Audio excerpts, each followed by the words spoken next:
Bueno, mis hermanos, vamos entonces a continuar con nuestra serie, nuestra predicación positiva del libro de Romanos.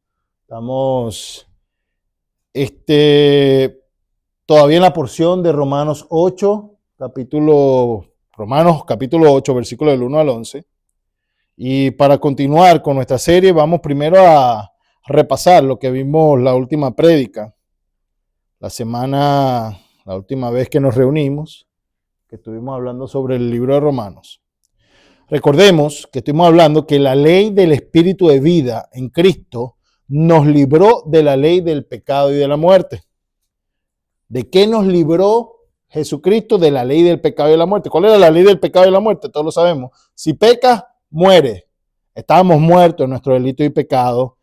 Y por medio de la salvación que otorga Dios por gracia, por medio de Jesucristo, mis hermanos, y de ese soplido del Espíritu de vida en nosotros, ahora vivimos. Recordamos que la semana pasada, la vez que estuvimos aquí,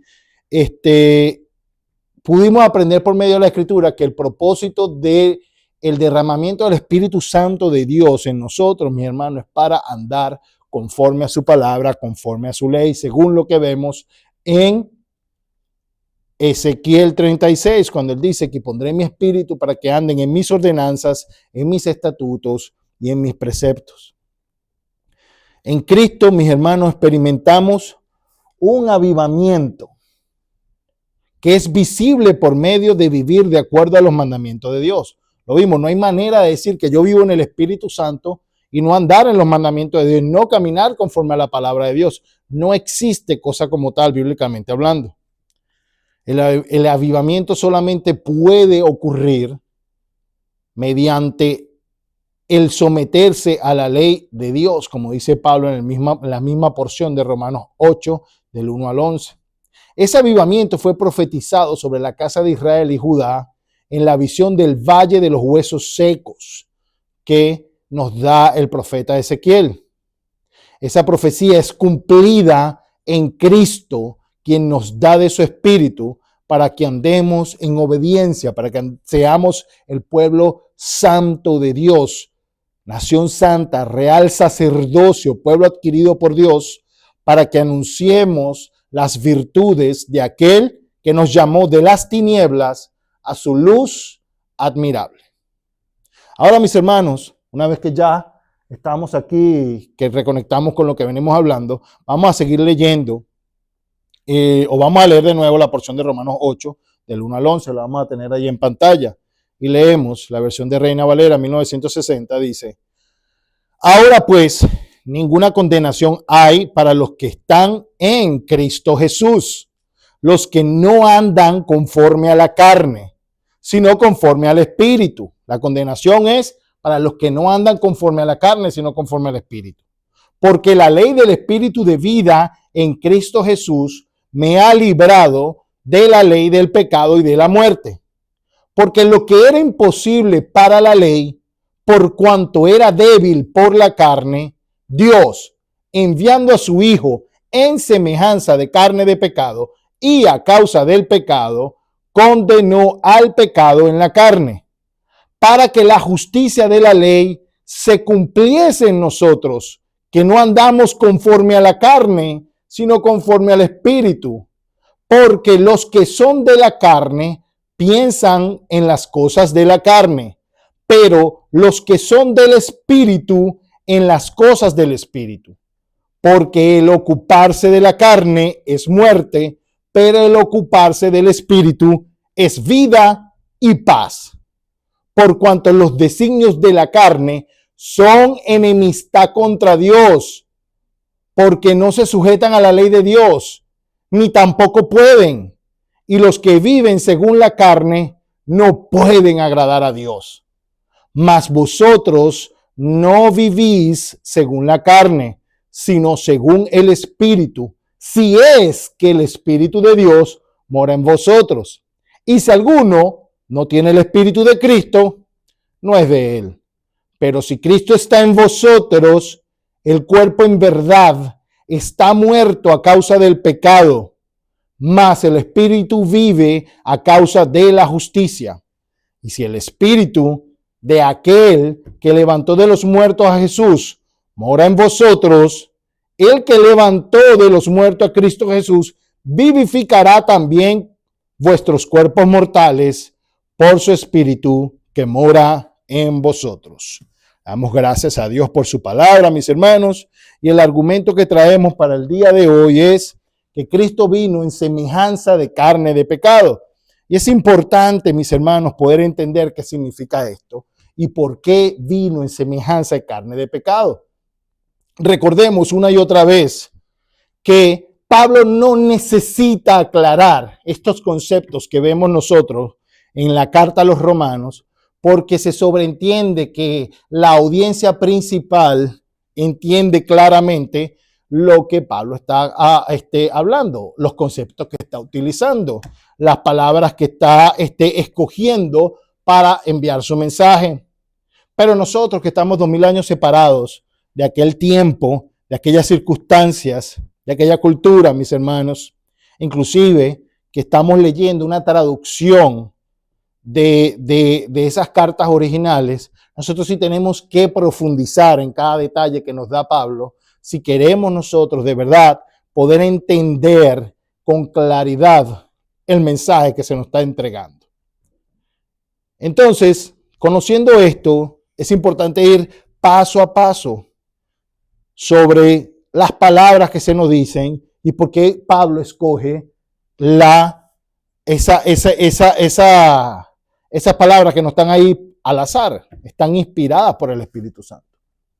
Entonces, nuestro primer punto será que la ley era débil a causa de la carne. Ese es el versículo 3. Ya hemos desarrollado los primeros 3 versículos. Vamos paso a paso.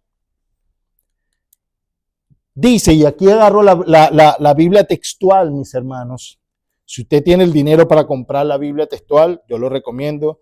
Es bastante costosa porque es de la mejor traducción que se hace. No es interpretativa como muchas de las versiones que tenemos. Una Biblia textual, tal cual como lo que dice el texto original de lo que dice la Biblia. Dice, en el versículo 3 dice, porque lo que no pudo hacer la ley, ya que era débil por causa de la carne, lo hizo Dios enviando a su propio Hijo en semejanza de nuestra carne pecaminosa, y por el pecado condenó al pecado en la carne. Pablo nos está diciendo aquí, mis hermanos, que la ley tenía una incapacidad en la carne. Y nos tenemos que preguntar qué significa que la ley tenía una incapacidad o que era débil en la carne. Eso es lo primero que tenemos que preguntarnos. ¿Cómo la ley de Dios, la palabra inspirada por Dios, es débil en la carne? Pareciera que no entra en concordancia con lo que el resto de la palabra dice. Tu palabra es eterna, ¿verdad? La ley de Jehová es perfecta, que convierte el alma, que hace sabio al sencillo. Pareciera que esas palabras que dijo Isaías, secase la hierba, marchitase la flor, pero la palabra de Jehová permanecerá para siempre. Pareciera que aquí hay algo como que no concuerda, ¿verdad? Y tenemos que entender cuál debilidad es la que habla Pablo. Lo primero, mis hermanos, que vemos es que la ley no podía condenar ni quitar el pecado a la carne, porque no podía.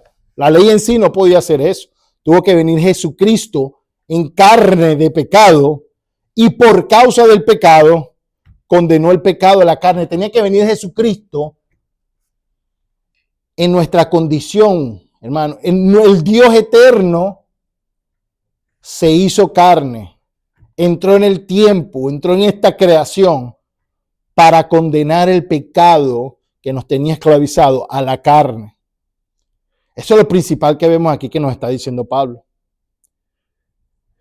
Pero primero, para saber por qué la ley era débil, mis hermanos, tenemos que saber de cuál ley está hablando Pablo y cuál parte de la ley prefiguraba el perdón de los pecados. Ya lo hemos hablado aquí anteriormente. Era el Yom Kippur o el día de la expiación o el día de perdón que se describe en Levítico 16. Ahí se explica que el sumo sacerdote debía ofrecer sacrificios por él mismo y por el pueblo. Y fíjense ahí que yo resalto la palabra por él mismo, y no lo hago al azar, mis hermanos, lo hago para que lo mantengas pendiente, porque vamos a ver cuál es la verdadera debilidad de la ley. Estas leyes de sacrificios por los pecados, mi hermano, tenemos que recordar esto cuando estamos haciendo la introducción al libro de Romanos. Una de las cosas que nosotros dejamos clara era que la ley de los sacrificios nacieron luego de la transgresión con el becerro de oro. Y esta debilidad se debía a la debilidad de Aarón como sumo sacerdote. ¿Por qué? Recordamos que Dios estableció a Aarón como sumo sacerdote. Y fue Moisés y subió al monte a recibir la ley de Dios. Y mientras Moisés estaba en el monte recibiendo la ley de Dios, mis hermanos, el pueblo fue y le dijo al sumo sacerdote, al encargado de mediar entre Dios y el pueblo, y le dijo: haznos un Dios, porque este Moisés se fue allá arriba y no sabemos qué le habrá ocurrido. Nosotros necesitamos un Dios, haznos un Dios. Y dice Aarón, confesó que él tuvo temor del pueblo. Y fue y le hizo un becerro de oro. Aarón, que se suponía que era el sumo sacerdote, que debía guiar al pueblo en la verdad de Dios, falló y permitió que el pueblo pecara contra Dios. Y como el pueblo pecó, mis hermanos, y una vez se acuerdan que Dios le dijo a Moisés: mira, desciende, porque este pueblo que hemos sacado de Egipto, que sacamos de Egipto, se ha apartado rápidamente, habían apostatado, ya estaban prevaricando, ya estaban pecando contra Dios, ya estaban fornicando, ya estaban adulterando en la idolatría con el becerro de oro. Casualmente, mis hermanos, inventaron una fiesta y dijeron: haremos fiesta para Jehová. Cualquiera en estos tiempos diría que no hay nada de malo en hacer cualquier fiesta que copiemos de los paganos y llamarla fiesta para Dios, y digamos que eso está bien, porque lo estamos haciendo para Dios. Pero en aquel momento Dios dejó bien claro que no le agradó la idea, aunque a veces hayan llamado esa fiesta para Jehová, y llegó y le dijo a Moisés: baja, porque voy a destruir este pueblo. Y le dijo: apártate de entre ellos para que se encienda mi ira contra ellos y yo los consuma. Y nació, mis hermanos, la intercesión de Moisés para con Dios, para pedirle a Dios que no los destruyera, y apeló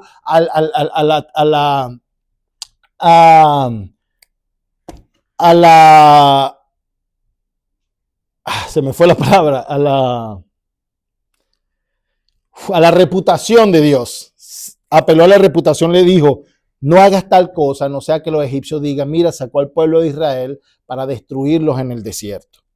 Entonces el Señor le dio una ley especial a Israel de sacrificios para recordarles su pecado. Es el rollo de la ley que estaba a un costado del arca del pacto como testigo contra el pueblo. Y esa ley, mis hermanos, la vemos y podemos leer claramente en Deuteronomio 31, 24, 26. Vemos allí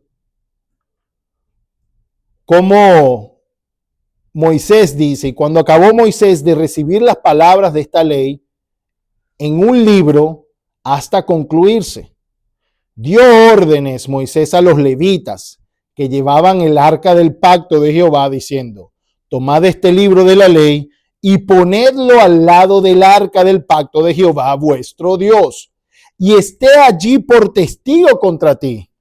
El rollo de la ley, el que tenía todo lo que eran las ordenanzas de los sacrificios que debían presentarse a Dios como memorial del pecado contra Dios, debía colocarse al lado del arca del pacto. Como ven en los dibujos que están allí, en las imágenes que están allí, mis hermanos, dentro del arca del pacto. ¿Qué se encontraba dentro del arca del pacto? Dentro del arca del pacto estaba el maná que Dios hizo llover en el desierto, como testimonio que Dios alimentó al pueblo con maná en el desierto. Estaba la vara de Aarón que reverdeció, y estaban las tablas de la ley de Dios. Eso estaba dentro del arca. Pero este rollo memorial del pecado, que era testigo contra el pueblo, estaba a un costado, fuera del arca. Mucha gente, mis hermanos, lamentablemente muchas tradiciones en Occidente no toman en cuenta este detalle. Esto no es un detalle menor. Esta no es la ley que está dentro del arca del pacto. Esta es la ley que está a un costado, un memorial, un testigo contra el pueblo de que ellos habían pecado contra Dios y de la misericordia de Dios.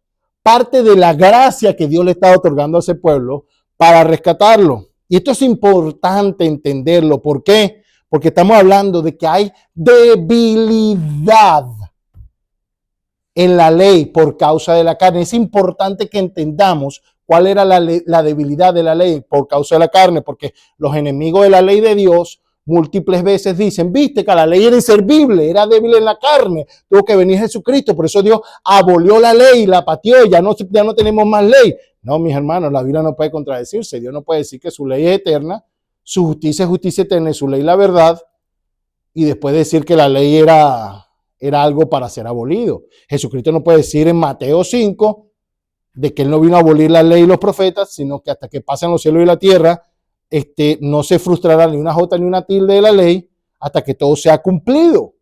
Y todo el que enseña a quebrantar un mandamiento de esto, por más pequeño que sea, pequeño será llamado en el reino de los cielos. Y el que enseñe un mandamiento de esto, a guardar un mandamiento de esto, por más pequeño que sea, grande será llamado en el reino de los cielos. Lo asocia con el reino de los cielos. O sea, no podemos creer que hay digamos, contradicciones en la Biblia.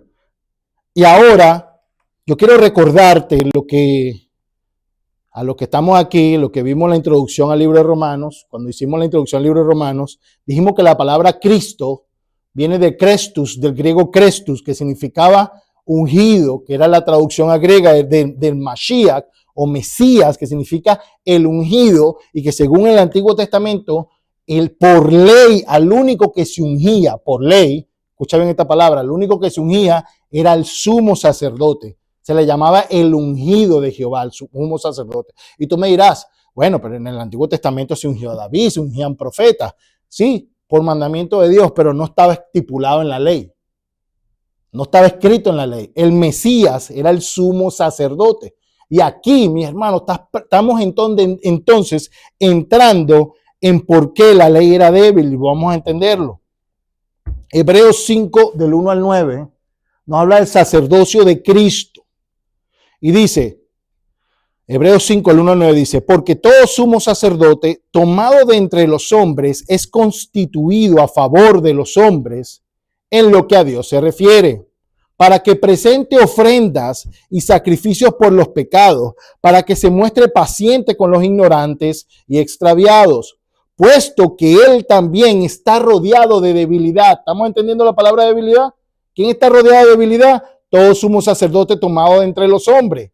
Y por causa de ella, ¿quién es ella? La debilidad. Debe ofrecer por los pecados, tanto por sí mismo como también por el pueblo. Y nadie toma para sí esta honra.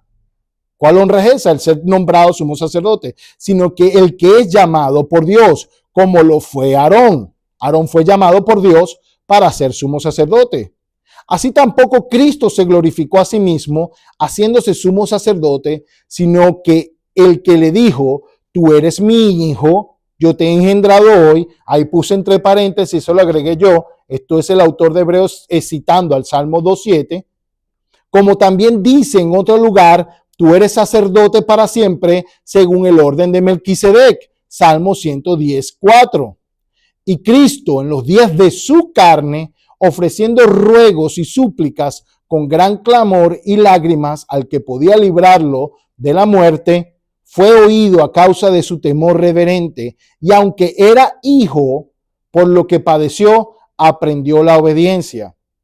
Y habiendo sido perfeccionado, vino a ser autor de eterna salvación para todos los que le obedecen. Fíjate, vino a ser autor de eterna salvación para los que le obedecen. Y fue declarado por Dios sumo sacerdote según el orden de Melquisedec. Tenemos que recordar, mis hermanos, que esta unción de Jesucristo, según el orden de Melquisedec, nosotros no podemos detenernos tanto aquí porque ya lo vimos cuando hicimos la introducción al libro de Romanos, pero haciendo un pequeño resumen, una pequeña acotación o aclarando un poquito qué es lo que significa eso. Melquisedec o Melech Sadik en hebreo significa rey de justicia, y él era rey de Salem también, que significa, o lo que se conoce como Jerusalén, rey de paz. Esta figura de Melquisedec, mis hermanos, lo encontramos en el libro del Génesis como una sombra del sacerdocio de Jesucristo. Este era aquel sumo sacerdote, aquel sacerdote que salió al encuentro de Abraham después de que él fue a rescatar a su sobrino Lot, después de la batalla de los reyes, y Melquisedec bendijo a Abraham con pan y vino. Este rey prefiguraba a Jesucristo. ¿Por qué? Porque en la Biblia nada más se nombra a ese rey en ese momento, y es misterioso porque salió de la nada, y lo dice sin genealogía, sin padre, sin madre. Simplemente tenía una característica. Esta aparición de este Melquisedec tenía el propósito de prefigurar a Cristo. Y este sacerdote precedía al orden arónico. El orden de Aarón vino mucho después. Por eso en la Biblia el Señor habla del sacerdote según el orden de Melquisedec. Y ese fue Jesucristo. Fue ungido según el orden de Melquisedec. Fue ungido con aceite, mis hermanos, no hecho por hombres, sino el aceite que prefiguraba al Espíritu Santo. La unción era el Espíritu Santo sobre él. El Espíritu de Dios me ha ungido para dar libertad a los cautivos, sanar a los enfermos, como dice el libro de Isaías y el libro de Lucas 14, 18, si mal no me equivoco. Si no, perdónenme si estoy citando mal Lucas. ¿Cuándo y cómo se consagró Jesús como sumo sacerdote? Lo vimos, el ritual de consagración del sumo sacerdote era descrito en Éxodo 29. Tenía que entrar el sumo sacerdote y rociar 7 veces por 7 días consecutivos, mis hermanos, el lugar santísimo. Jesús cumple eso en Juan 20 del 11 al 9. Cuando es resucitado le dice a una de las mujeres, no me toques porque aún no he subido a mi Padre. Y 8 días después aparece Jesús a sus discípulos, entonces se deja tocar.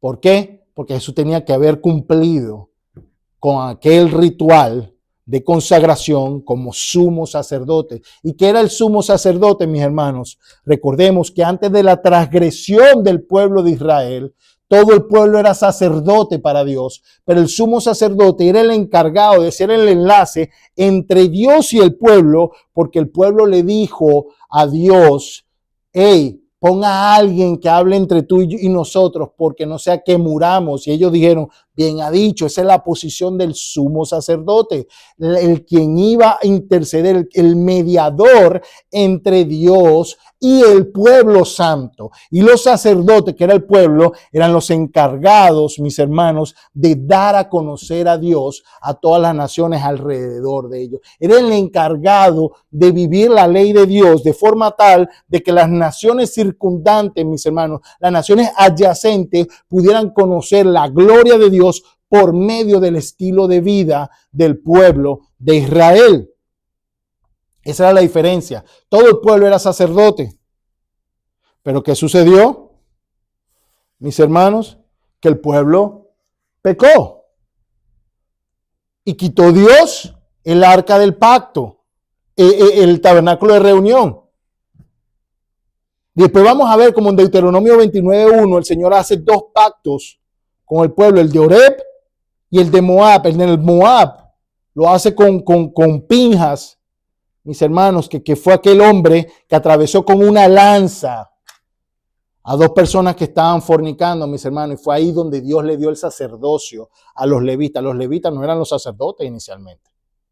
Todo eso fue provisional mientras Dios restauraba las cosas. Ese es el gran error que tienen muchas personas al estudiar la Biblia.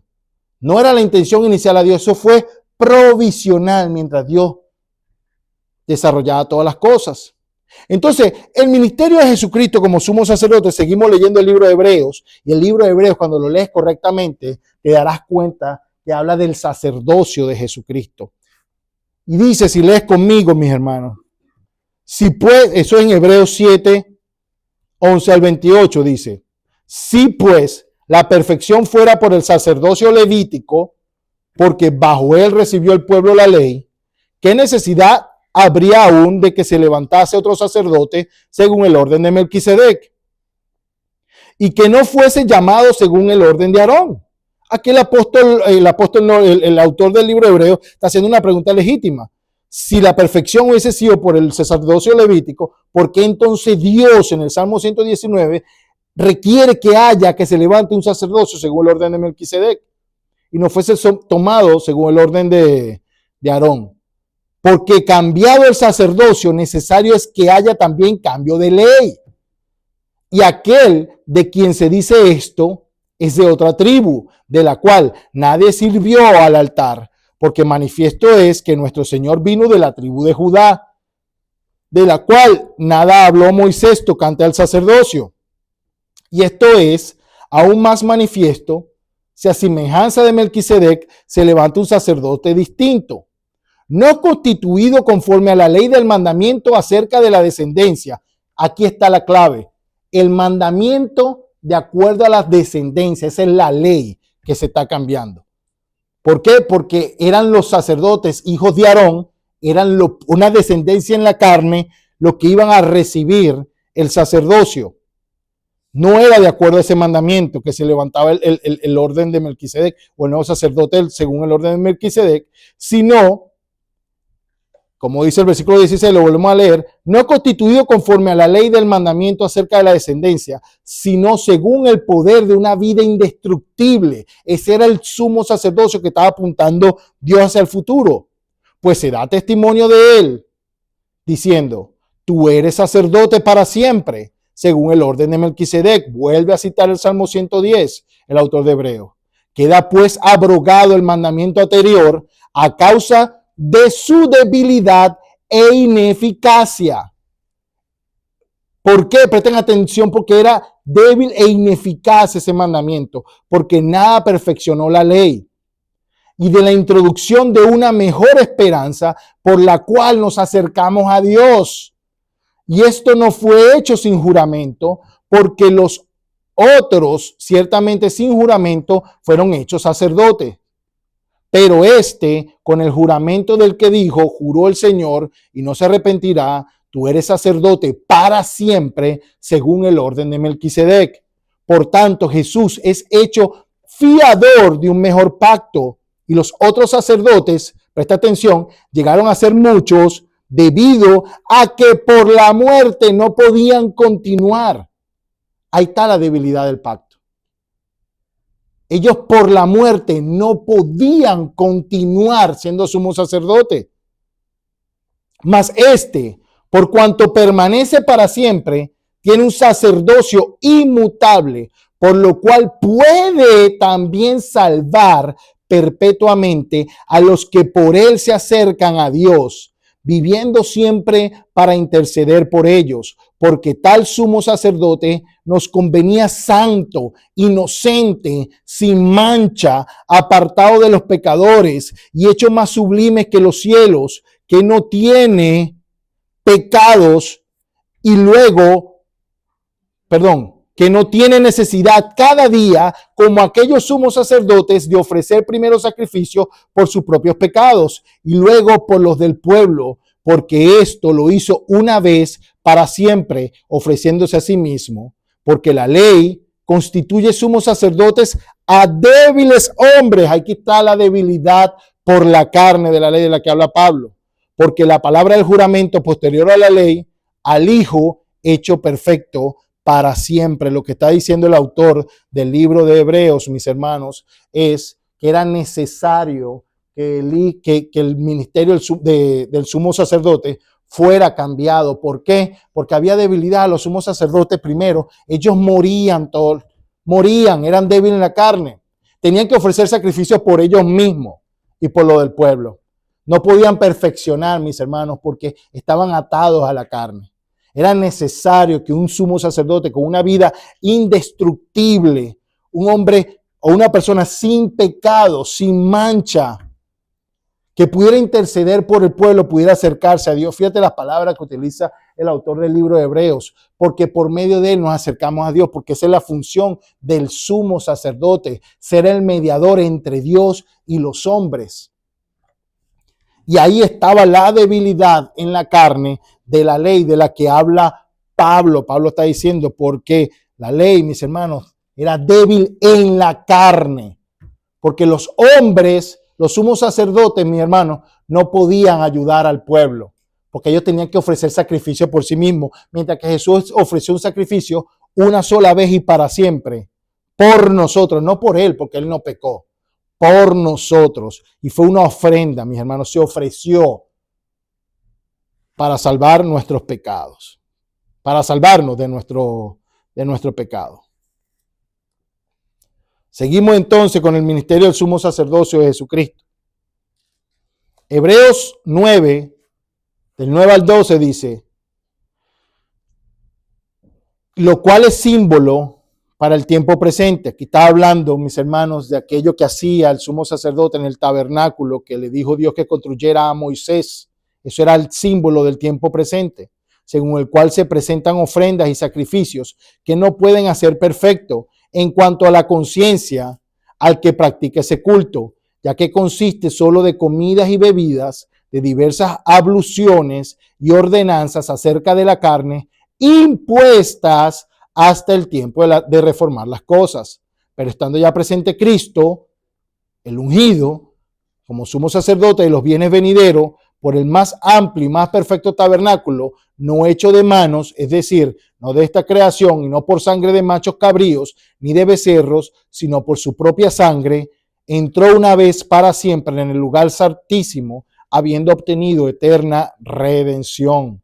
Mis hermanos, todo lo que Dios le enseñó a Moisés sobre el tabernáculo de reunión era símbolo, figura, sombra de lo que había de venir, de las cosas presentes, el verdadero tabernáculo que está en el cielo, como dice aquí, el más perfecto tabernáculo, no hecho por mano de hombre, ni esta creación, sino que está en el cielo, y que Jesucristo no entró con machos cabríos ni con sacrificio de animales, sino que entró delante de la presencia de Dios como sumo sacerdote, mis hermanos, dándose a sí mismo en sacrificio para obtener eterna redención. Cristo reformó las cosas a la intención inicial antes del evento del becerro de oro, donde un sumo sacerdote iba a interceder por el pueblo, mis hermanos, en donde Dios, si tú lees la Biblia, antes del becerro de oro no existían todos esos pocos sacrificios que tenía que hacer el sumo sacerdote. Eso vino después, como un memorial. Vamos a seguir leyendo. Jesús encarna en semejanza de pecado. Eso lo vemos en Hebreos 2, 9 al 18. Pablo nos dijo que Jesucristo tuvo que venir en carne de pecado, ¿verdad? En semejanza de pecado, ¿para qué? Para condenar el pecado a la carne. ¿Por qué? Porque la ley era débil en la carne. Entonces Jesucristo tenía que resolver el problema de la carne para libertarnos de la carne, de la ley del pecado y de la muerte, para poder entonces, mis hermanos, habilitarnos para caminar en la verdad de Dios. Y tenía que ser participante de lo mismo. Eso es lo que dice Hebreos 2, 9 al 18. Y presta atención, porque es necesario que conozcas la obra de tu sumo sacerdote, el ministerio actual de Cristo. ¿Qué es lo que hace Cristo ahora mismo por su iglesia? No todo el mundo conoce esto, mis hermanos. Todo el libro de Hebreos habla de la gloriosa realidad del ministerio de Cristo como sumo sacerdote, que es lo que está haciendo actualmente en el tabernáculo del cielo. Cuando tú inicias leyendo el libro de Apocalipsis, mis hermanos, se describe a Jesucristo oficiando como sumo sacerdote. Lo que se describe, las descripciones que habla el autor del Apocalipsis, que es el apóstol Juan, describe el templo, de Jesucristo caminando entre el candelero. Todo eso son las sombras y figuras de lo que había en el tabernáculo de reunión: el candelero, el incenciario, los paneles a proposición, el arca del pacto. Lo que ve Juan es eso, a Cristo oficiando como sumo sacerdote. El candelero, obviamente, son las iglesias del Señor.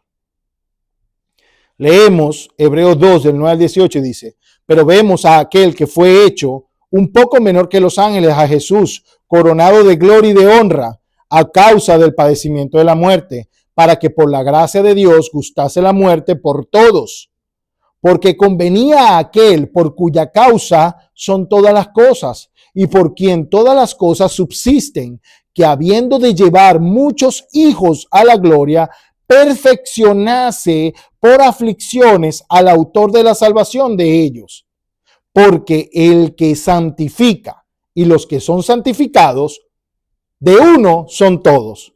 Por lo cual no se avergüenza de llamarlos hermanos, diciendo, anunciaré a mis hermanos tu nombre. En medio de la congregación, la palabra congregación ahí, si la buscas en griego, es eclesía, la misma que se traduce para iglesia. Tú puedes tranquilamente decir ahí, en medio de la iglesia o en medio de la congregación te alabaré. Son palabras que son traídas del Antiguo Testamento, para lo que dice que la iglesia nació después de Jesucristo. En medio de la congregación te alabaré. Y otra vez, yo confiaré en él. Y de nuevo, he aquí, yo y los hijos que Dios me dio. Así que, por cuanto los hijos participaron de carne y sangre, fíjate, porque Jesús se tuvo que encarnar, él también participó de lo mismo para destruir por medio de la muerte, al que tenía el imperio de la muerte, esto es al diablo, y librar a todos los que por el temor de la muerte estaban durante toda la vida sujetos a servidumbre. Aquí yo puse entre paréntesis, solo agregué yo, o esclavitud del pecado, porque estamos hablando lo mismo que viene Pablo diciendo, porque Jesucristo nos libertó de la ley del pecado, con la ley del Espíritu de vida en Cristo nos liberta de la ley del pecado y de la muerte, porque lo que era débil para la ley, Dios lo hizo enviando a su Hijo en carne de semejanza de pecado para condenar el pecado a la carne y por causa del pecado. Es exactamente lo que nos está diciendo el autor de Hebreo aquí. Nos está diciendo que Cristo fue encarnado para condenar el pecado a la carne y para destruir por medio de la muerte, ¿a quién? Al que tenía el imperio, este es al diablo. Y liberar a todos los que por el temor de la muerte estaban durante toda la vida sujetos a servidumbre. Nos libertó Jesucristo de la ley del pecado y de la muerte, de esa esclavitud que teníamos. Porque ciertamente no socorrió a los ángeles, sino que socorrió a la descendencia de Abraham, a los de la fe. Por lo cual debía ser en todo semejante a sus hermanos, para venir a ser misericordioso y fiel sumo sacerdote en lo que a Dios se refiere, para expiar los pecados del pueblo, pues en cuanto él mismo padeció siendo tentado, es poderoso para socorrer a los que son tentados. 2 Corintios 5:21 dice, al que no conoció pecado, por nosotros lo hizo pecado, para que nosotros fuésemos hechos justicia de Dios en él. Lo que está diciendo tanto el autor de Hebreos como el apóstol Pablo en 2 Corintios 5:21 es que necesario era que Jesús adoptara la misma naturaleza de nosotros, que padeciese las mismas tentaciones, que padeciese las mismas cosas que los seres humanos, para que fuera misericordioso y al mismo tiempo fiel y sumo sacerdote. Por eso la naturaleza de Cristo, que es plenamente Dios y plenamente hombre, era lo que nos convenía a nosotros como seres humanos, tener una persona, mis hermanos, que pudiera identificarse con tus luchas y con las mías, que pudiera conocer de primera mano las debilidades que habían o los padecimientos que nosotros tenemos en la carne por causa del pecado. Eso demuestra la naturaleza amorosa de nuestro Dios, que viene, se identifica con nosotros, ve nuestras luchas, tiene compasión a pesar de nuestras necedades, de nuestras malas decisiones que nos han llevado, mis hermanos, a vivir la vida que vivimos, porque el mundo está en caos por causa de las decisiones del ser humano. Dios, en su misericordia, vino a ser misericordioso y tomó la misma naturaleza semejante a nosotros y padeció por nosotros, venció al pecado por nosotros, venció a la muerte por nosotros y ahora es fiel sumo sacerdote que intercede por el pueblo delante de Dios. Pero también es plenamente Dios porque puede sentarse a la diestra de Dios, como dice el Salmo 110. Le dijo Jehová a mi Señor, ven, siéntate a mi derecha hasta que ponga a tus enemigos por estrado de tus pies, y después sigue ahí porque he jurado que para siempre será sacerdote según el orden de Melquisedec. Melquisedec es la única figura de la Biblia, mis hermanos, en donde dos posiciones, mejor dicho, donde la figura tanto del rey como sumo sacerdote se une en una sola persona. En Moisés, en la ley de Moisés, no existía nadie que ostentara ambos cargos, que fuera rey y que fuera sacerdote al mismo tiempo, sumo sacerdote. Jesucristo es aquel, según el orden de Melquisedec, porque Melech Tzadik, que es el nombre en hebreo, traduce rey de justicia y rey de Salem, y era sacerdote de Dios. En esta persona, mis hermanos, se ve la sombra y figura de Jesucristo, que era rey, que es rey y es sumo sacerdote. Entonces era necesario que Jesucristo padeciera por nuestro propio pecado, y esto destruye completamente la teología del pecado original, que nosotros nacemos culpables por el pecado de Adán. Y esto lo saben los católicos. Por eso ellos crearon la doctrina de que bueno, Jesús nació inmaculado, y también tuvo que haber nacido inmaculada María, la Inmaculada Concepción, porque ellos adoptaron la teología errónea de Agustín de Hipona de que todos somos culpables por el pecado de Adán. Y la Biblia claramente nos lo dice, no solamente en un pasaje, nos lo dice en múltiples pasajes, que Jesús adoptó la misma naturaleza de nosotros. Tenía que padecer lo mismo, tenía que estar en la misma debilidad de la carne. Una carne orientada al pecado, pero él no conoció pecado. Él dice, al que no conoció pecado, por nosotros los hizo pecado. ¿Cómo? Lo revistió de un cuerpo de carne, de una naturaleza caída. Pero Jesucristo, habiendo nacido el Espíritu Santo, mis hermanos, pudo resistir la tentación, no pecó y fue perfecto delante de Dios. Porque si no, no pudo haber sido sacerdote, no pudo haber condenado el pecado a la carne, como nos dice el apóstol Pablo. Si la carne de Jesucristo no hubiese tenido el germen del pecado allí, no hubiese podido condenar el pecado a la carne. Él lo condenó. ¿Por qué? Porque la muerte no podía apropiarse de Jesucristo. Él murió porque lo que heredamos de Adán, mis hermanos, fue la mortalidad. No heredamos la culpabilidad. El que peca, muere. Pero muere espiritualmente. Que la carne muera, mis hermanos, es lo que heredamos de Adán. Del pecado vino la muerte. Y por eso Jesús murió en la cruz. Porque él estaba en un cuerpo de una carne que podía morir. Y él condenó el pecado a la carne. ¿Por qué? Porque la muerte no podía apropiarse de él. Legalmente no tenía asidero de dónde agarrarse para decir, eres mío, Jesucristo. Porque Jesús no pecó. Lo que hizo fue Jesús cumplir la profecía de Oseas. Decía, oh muerte, yo seré tu muerte. Jesucristo condenó el pecado a la carne para libertarnos. Y se enseñoreó de la muerte. Y según el 1 Corintios capítulo 15, es el último enemigo a ser vencido, la muerte. Y eso es, mis hermanos, cuando Jesús nos revista de gloria, cuando tengamos un cuerpo glorificado como el de Cristo, en un abrir y cerrar de ojos, esto que es corrupción, se vestirá de incorrupción. Era necesario que él hiciera eso para condenar, para libertarnos, mis hermanos. Dominó esta naturaleza caída, el único que lo ha hecho. Jesucristo, nuestro sumo sacerdote. Porque tenía que identificarse como buen sumo sacerdote, tenía que identificarse de primera mano. No era la mentirita, como muchos quieren decir, de que sí, pretendo estar en la carne, pero no estoy en la carne de verdad. No.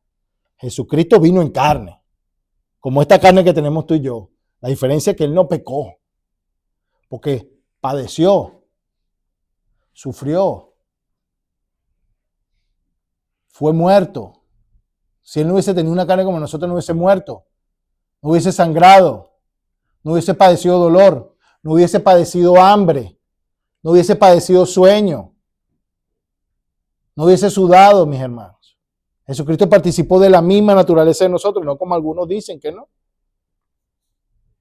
Entonces la debilidad de la ley, mis hermanos, versus el ministerio de Cristo. O sea, otra cosa que tenemos que seguir explicándolo o entendiéndolo. Esto es Hebreos 10, del capítulo 1. No puse ahí la referencia, pero es Hebreos capítulo 10. Hebreos, si usted quiere entender el sacerdocio de Jesucristo, léase el libro de Hebreos. Porque la ley, teniendo la sombra de los bienes venideros, no la imagen misma de las cosas, nunca puede, por los mismos sacrificios que se ofrecen continuamente cada año, hacer perfecto a los que se acercan. De otra manera, cesarían de ofrecerse, pues lo que tributan este culto, limpios una vez, no tendrían ya más conciencia de pecado. Pero en estos sacrificios cada año se hace memoria de los pecados. De nuevo, quiero que lea esta parte que está aquí resaltada en blanco en la pantalla. Estos sacrificios cada año se hace memoria de los pecados. ¿Te acuerdas lo que te dije? Que era la ley de Moisés que estaba puesta al lado del arca. Era testimonio contra ti. Eso era la ley. Eso era la ley, mis hermanos. Recordar los pecados, no para ser perfecto, era para recordar los pecados, de que se debía la pena de muerte y de que Dios, mis hermanos, había prometido libertar a su pueblo. No había manera de que esa sangre de toros y de los machos cabríos pudieran quitar los pecados. No podían. Y dice el mismo autor de Hebreos, porque si no, ya hubiesen quitado, ya no tendrían más conciencia de pecado. Por lo cual, entrando en el mundo, esto es Jesucristo, dice, sacrificio y ofrenda no quisiste, mas me preparaste cuerpo. Entonces Dios anunciando la encarnación de Jesucristo, hablando de estos tiempos donde las personas celebran mucho la encarnación de Jesucristo, pero pocos entienden cuál es el propósito de la encarnación de Jesucristo, y no es precisamente para celebrar Navidad, es para celebrar que nos libertó del pecado y la muerte. Es para eso, era para que nosotros sepamos que nos venía libertad del pecado y de la muerte. Dice, holocaustos y expiaciones por el pecado no te agradaron. Entonces dije, he aquí, vengo, oh Dios, para hacer tu voluntad. Porque eso es lo que agrada a Dios, que hagamos su voluntad. Y te voy a explicar por qué. Mis hermanos, el pueblo de Israel había caído en el gran error de creer que Dios quería sacrificios. Que lo que Dios quería era que sacrificaran animales, que hicieran esto, y se habían convertido en ritualistas. Vamos a sacrificarle a Dios este animal. Vamos a cumplir con las leyes. Vamos a hacer todo lo que Dios nos dijo. Pero el Señor no quería eso. Dios quería que se hiciera su voluntad, la voluntad de Él, que fuera un pueblo santo. Por eso el apóstol Pablo, tú has prestado atención a lo que hemos venido hablando aquí en Romanos, el apóstol Pablo viene diciéndole a los judíos, ¿de qué te sirve ser judío si no guardas la ley? Si no obedeces. Pablo le está diciendo, por las obras de la ley tú no te vas a salvar, por haber sacrificado tú no te vas a salvar, por haber hecho todos los rituales de celebrar la fiesta no te vas a salvar, si el resto del año tú vives como un impío, si sigues copiando a las naciones que están afuera, si no llevas la santidad de tu Dios encima, de nada te sirve. Por eso el Señor le dice, holocaustos y expiaciones por el pecado no te agradan, porque el pueblo trataba hacia Dios. No es lo que te dé la gana, que cuando venga nosotros le damos a Él el sacrificio y listo, con eso Él se calma. Trataban a Dios como los paganos trataban a su Dios, un intercambio. Es como las personas, mis hermanos, que a veces creen que van a agradar a Dios por simplemente venir a los servicios, por ir a la iglesia, o por pertenecer a una iglesia, o voy a hacer un acto de caridad porque así me gano el favor de Dios. Precisamente no es esa la forma de tratar con Dios. Hacer intercambios con Dios, mis hermanos, se convierte en algo ofensivo. Dios, por gracia, nos creó a su imagen y semejanza para llevar en nosotros su naturaleza y poder proyectar su carácter en el mundo. Esa era la función principal, esa era digamos, el propósito principal de la creación del hombre. El hombre se corrompió y Dios ha querido rescatarlo y se ha reservado un pueblo que represente el carácter de Dios en la tierra para que seamos luz en medio de la oscuridad, mis hermanos, seamos sal en medio de la tierra. Él quiere que hagamos su voluntad, que llevemos su carácter. Por eso el autor de Hebreos cita lo que se dice en el Antiguo Testamento de que Dios no quería sacrificio de ofrenda, ya no quería, lo detestaba porque el pueblo se lo daba por dárselo. Es como que usted, voy a dar mi ofrenda porque eso es lo que quiere Dios. Que hagan las cosas por obligación y trataran a Dios como el propio Dios pagano. Que Dios lo que quiere es un sacrificio animal. Eso es lo que quiere Dios. No, Dios no quería eso. Eso lo estableció temporalmente hasta el tiempo de Jesucristo de restablecer las cosas. Nosotros no vemos en el huerto del Edén, antes de la caída del hombre, que Dios haya requerido ningún sacrificio a Adán y a Eva. No es la intención inicial de Dios. No era. Todo eso fue temporal por causa de la caída del hombre, mis hermanos, hasta que Jesucristo viniera a restaurar, a reformar las cosas, siendo Él ahora nuestro sumo sacerdote, quien intercede por nosotros y Dios. Hasta que la última restauración de todas las cosas, cuando regresemos de nuevo a ese estado inicial, mis hermanos, donde de la creación sea eliminado todo vestigio de pecado y de muerte, como se nos promete en el Apocalipsis 21, donde vi cielo nuevo y tierra nueva, ya no había muerte, ni llanto, ni dolor, y todas las lágrimas fueron enjugadas. Allí, mis hermanos, allí regresaremos a ese estado inicial glorioso. Entonces sigue diciendo en el versículo 7, entonces dije, he aquí vengo, oh Dios, para hacer tu voluntad. Está hablando de Jesucristo. Como en el rollo del libro está escrito de mí. Toda la escritura habla de Jesucristo. Diciendo primero, sacrificio, ofrenda y holocausto y expiaciones por el pecado no quisiste ni te agradaron, las cuales cosas se ofrecen según la ley de los sacrificios. Aquello que estaba al lado del arca, mi hermano, no de la ley de Dios. La ley de Dios es distinto al rollo que estaba allí, que era temporal. La ley de Dios, que era, mis hermanos, no matarás, no robarás, no te harás imágenes, no vas a tener ningún otro ídolo por ahí. Tú vas a descansar en el cuarto día, en el cuarto mandamiento, en el séptimo día, porque Él lo santificó. Tú vas a ser como yo, no matarás, no robarás, no cometerás adulterio, no levantarás falso testimonio. Serás un pueblo santo para mí. Y diciendo luego, he aquí que vengo, oh Dios, para hacer tu voluntad, quítalo primero para establecer esto último. En esa voluntad somos santificados mediante la ofrenda del cuerpo de Jesucristo, hecha una vez para siempre. Y esto, mis hermanos, te digo que la ofrenda de Jesucristo fue una vez y para siempre. Y el autor del libro de Hebreos, este pasaje realmente aquí destruye lo que plantea el catolicismo romano. No sé si tú sabes, pero la palabra misa, lo que habla es de que realmente lo que se está haciendo todo el tiempo que tú vas a misa se está sacrificando a Jesucristo. Porque ellos dicen que la Eucaristía se convierte realmente, ellos hablan de la transubstanciación, de que literalmente la hostia se convierte en el cuerpo de Jesucristo y que el vino se convierte en la sangre de Jesucristo. Y cada domingo que va para una misa están sacrificando a Cristo, según ellos, como si Cristo necesitara ser sacrificado todo el tiempo.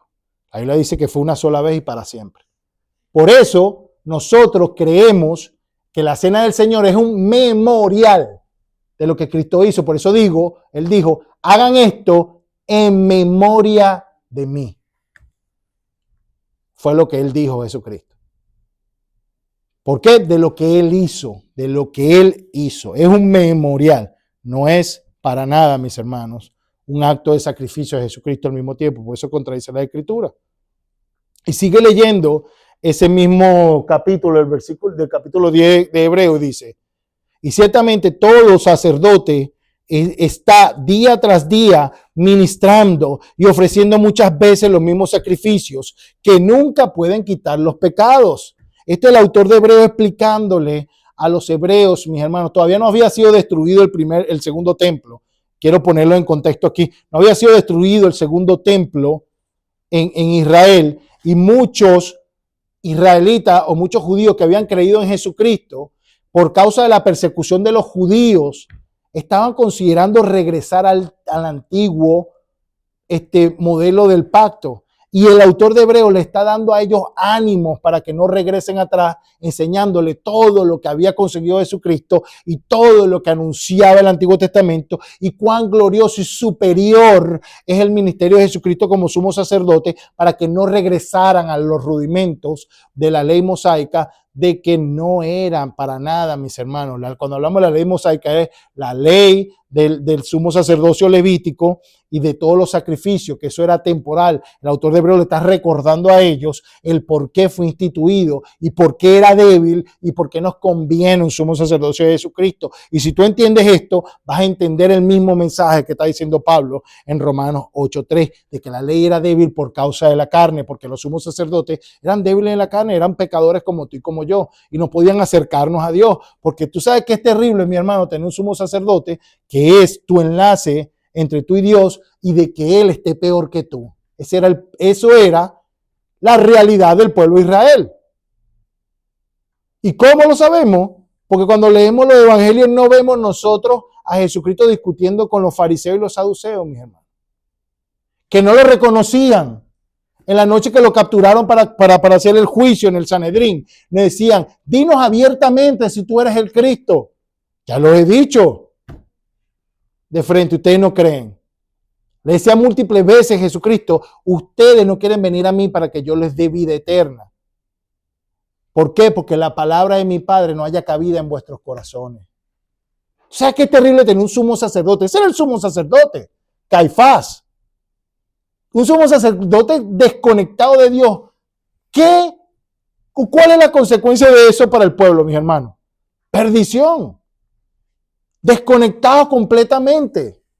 Oseas 4 habla, ese capítulo, del Señor recriminándole al pueblo de Israel, el sacerdocio: por cuanto tú desechaste mi ley, yo te desecho el sacerdocio a ti y a tus hijos, porque mi pueblo perece por falta de conocimiento.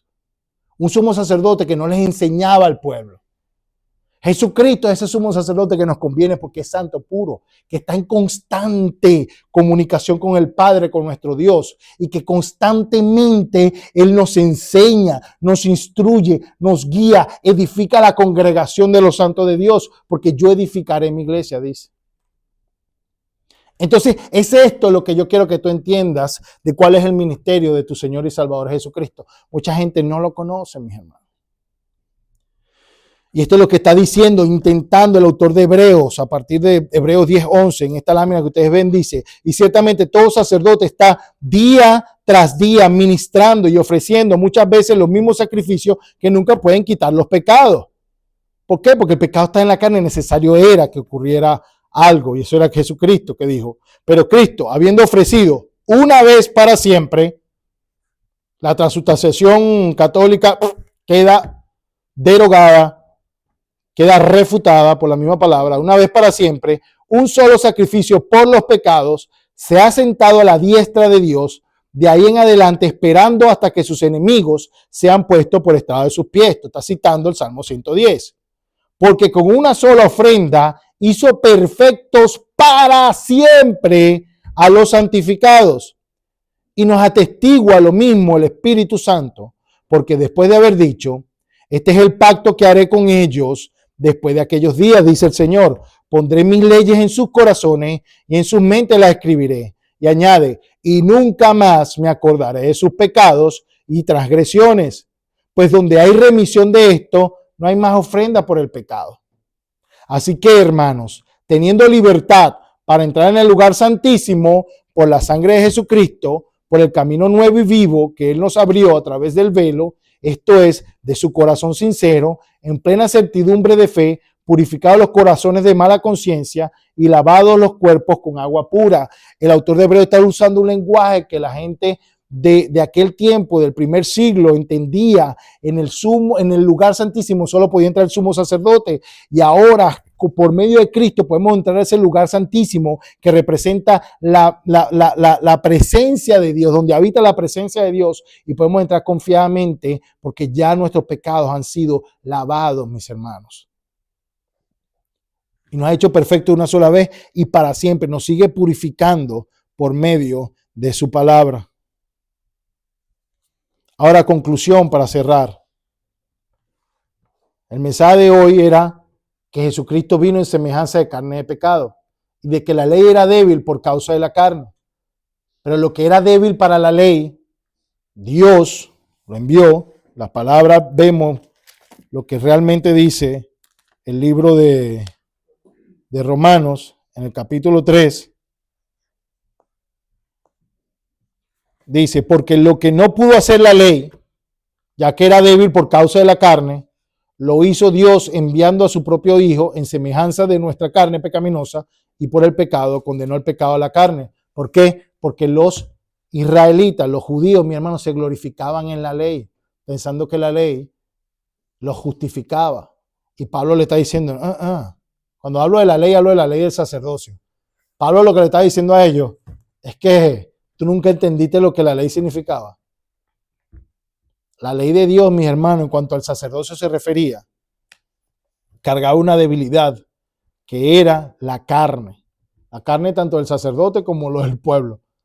Entonces era necesario que hubiera una remoción de ese pecado en la carne, mis hermanos, para que pudiéramos nosotros entonces poder acercarnos a Dios. Y es importante que tú entiendas el concepto porque los versículos posteriores ahora van a tener mayor claridad para ti en cuanto a lo que Pablo está diciendo.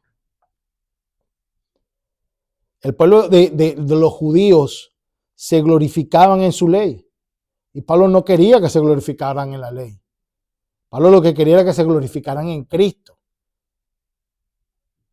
Que la gracia tiene un sentido por nuestro sumo sacerdote, que es Cristo, dice.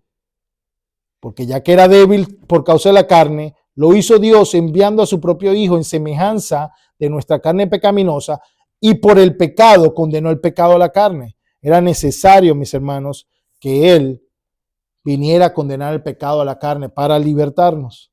Ahora la conclusión está en que la ley era débil a causa de la carne, porque los sumos sacerdotes eran hombres pecadores y mortales. Ellos morían. Pasaba un sumo sacerdote a otro, un sumo sacerdote a otro. No es el caso de Cristo, que tiene una vida indestructible. Un sacerdocio según según el orden de Melquisedec, una vida indestructible. La ley de los sacrificios fue impuesta por la causa del pecado del becerro de oro. Eso no existía antes, mis hermanos. Jesús se encarnó y fue tentado en las mismas condiciones de nosotros, pero no pecó y se convirtió en autor de eterna salvación. Jesucristo es nuestro sumo sacerdote, plenamente Dios y plenamente hombre. Tal sumo sacerdote nos convenía. Jesucristo condenó el pecado a la carne y nos liberó. El pacto que se abolió, mis hermanos, fue el pacto sacerdotal para establecer el sacerdocio eterno de Cristo según el orden de Melquisedec. No se abolió, mis hermanos, la ley de Dios, las 10 palabras, donde están los 10 mandamientos, cuando dice el Señor: no tendrás dioses ajenos delante de mí, no te harás imágenes de nada lo que está en los cielos, en la tierra, ni debajo de la tierra, no utilizarás el nombre de Dios en vano, acuérdate del día de reposo para que descanses en él, porque en 6 días tu Señor Dios creó los cielos y la tierra, al 7º día descansó y lo santificó. Por tanto, ni tú, ni tus hijos, ni nadie de tu casa, ni tu obrero trabajarán ese día, santificará ese día. Luego dice: honra a tu padre, a tu madre, no cometerás, no matarás, no robarás, no cometerás adulterio.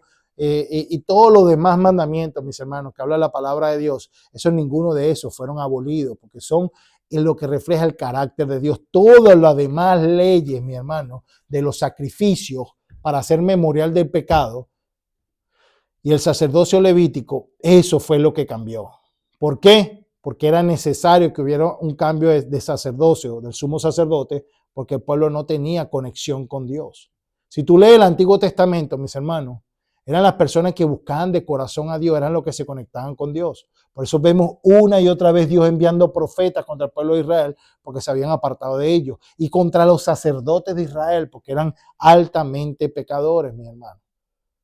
Si usted lee el libro de los Jueces, usted verá cómo Dios recrimina a Elí, porque tanto él como sus hijos habían tomado las cosas de Dios, mi hermano, y habían profanado los santos. Y el pueblo estaba completamente alejado de Dios. Había un gran problema en la carne. Por eso Pablo hace énfasis al pueblo de Israel, a los judíos de Roma, de que no se gloríen en la carne. En la carne no tenemos nada que gloriarnos, glorifiquémonos en el Espíritu. Demos gracias a Dios que nos levantó un sacerdote como Jesucristo. Por eso dice, la ley era débil en cuanto a la carne. ¿Pero la ley de qué? La ley del sacerdocio.